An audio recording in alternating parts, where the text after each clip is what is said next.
and welcome to our live stream in preparation of Moving Forward that will be taking place on the 26th of February. Today's topic will be staying and thriving in Antwerp. We have some guests, someone from Isaac, but today we also have Kira from the Public Employment Service of Flanders. So hello, Kira. Hello, thank you. Thank you for having me over. Yeah, well, can you introduce yourself? So what are you doing at the Public Employment Service of Flanders? What does the Public Employment Service of Flanders, wow, that's a mouthful, entails? Could you explain that a bit? Yeah, of course, I'd be glad to, because obviously when it's public involved, it's not always easy to caps it as something that's recognizable for you as a user. But I'm Kira Veldkamp, and I work as an international intermediator at the Public Employment Service. I've been doing that for 22 years now, within the European context and outside of the European context as well, working on especially deepening into the area of mobility of people that come from other countries that want to work in Belgium, but also the other way around, giving information to people that work abroad, and also helping recruiters, for example, helping them to deal with issues that come up when they take on board new talents from other countries. Okay, so do the Vdab also have services for international students? Because at Moving Forward, we also focus on international students. So what can Vdab offer to these students? Well, as a corporate, we do focus on helping everybody finding the best path towards a job opportunity, especially when you are on our labor market and you don't have all the assets to be prepared to what's out there. And we would, in that department, we would have integrated our services also to form students that have questions about the labor market, of course. But there are dedicated services that can help you, for example, if you want to improve your language, if there's other gaps that keep you from a distance towards your job targets, and then you can just count on any of our experts in-house that could help you forward doing that or reaching that goal.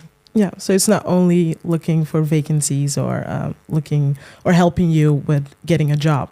Yeah, no, because we have a corporate strategy that focuses on the different phases that occur when you are looking on this labor market for job opportunities. So it's visibility and transparency of vacancies, of course, but there could also be more information that helps you prepare better when you, for example, want to improve your skills or want to be more competent at cases. And that's where the organization is also there for.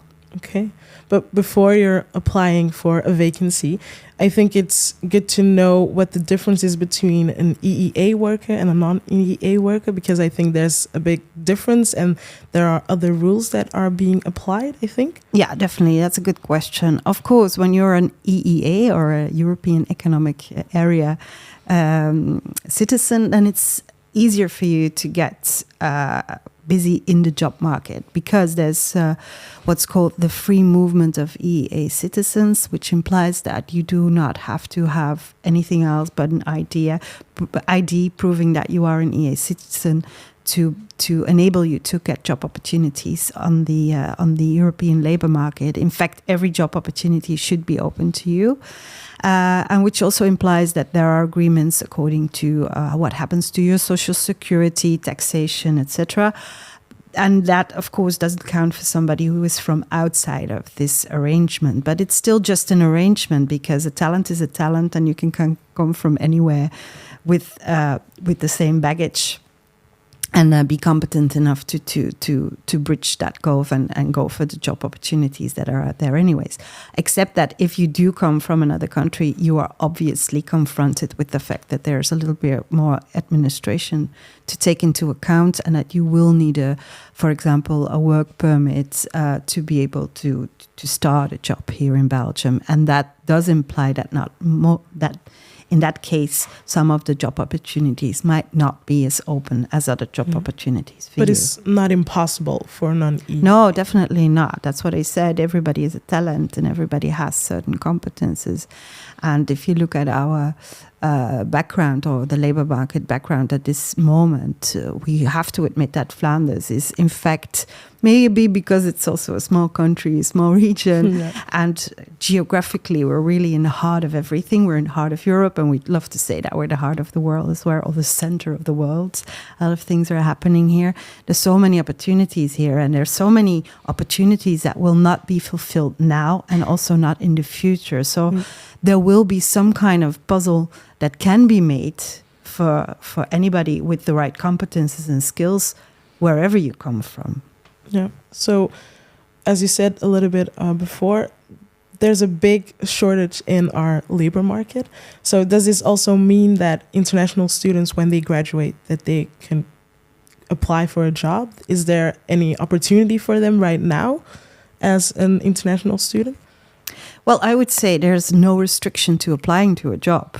I think it's a crazy idea to think that because you don't have access to the labor market, that it's not a challenge. Okay, it's a challenge, but that there's no opportunity for you out there. So yes, I would strongly advise every student who thinks when they see opportunities out there or they fall in love with certain sectors or demands on the labor market to really go and dive into it and present themselves, because there's no restriction on application as such. Yeah.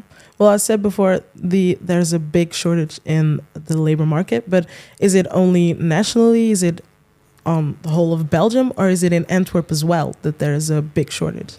Well, if you look at the labor market statistics, then you could say that up to recently, when we counted the availability of vacancies, there's always, for every 3 vacancies that are open in Flanders, so Flanders, the northern part of Belgium, as you're well aware, you're studying here. But for every 3 open positions, there's one of them is open in the region of Antwerp. Okay. So actually, if you look at the numbers, there will always be more going on in Antwerp if you compare it to other regions in Flanders. So Antwerp is actually perfect for an international student to apply for a job? Yes, it's perfect to apply for a job. Now, are there any cultural elements that they need to take into account when they want to apply for a job? Because I can imagine if you're from a different country, maybe you do not know the way of applying for a job here in Belgium or Antwerp specifically.